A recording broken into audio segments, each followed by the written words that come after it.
వచ్చే లోక్సభ ఎన్నికల్లో పోటీ చేయబోయే అభ్యర్థుల రెండవ జాబితాను బీజేపీ విడుదల చేసింది. 72 మంది అభ్యర్థులతో బీజేపీ సెకండ్ లిస్ట్ ఇవాళ రిలీజ్ చేసింది. ఇందులో తెలంగాణకు సంబంధించిన 6 స్థానాలకు గాను అభ్యర్థుల పేర్లను ప్రకటించింది. మహబూబ్ నగర్ డీకే అరుణ, మెదక్ రఘునందన్ రావు, నల్గొండ సైదిరెడ్డి, పెద్దపల్లి గోమాస శ్రీనివాస్, ఆదిలాబాద్ నగేష్, మహబూబాబాద్ సీతారాం నాయక్ పేర్లను ప్రకటించింది. వరంగల్, ఖమ్మం 2 పార్లమెంటు స్థానాలను పెండింగ్ లో పెట్టింది.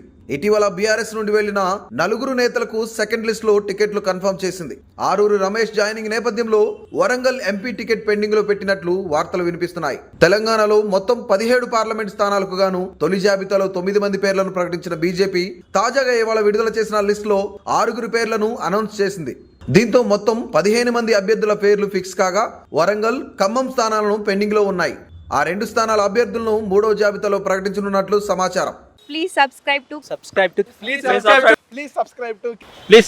KTV Telugu. KTV Telugu. KTV Telugu channel.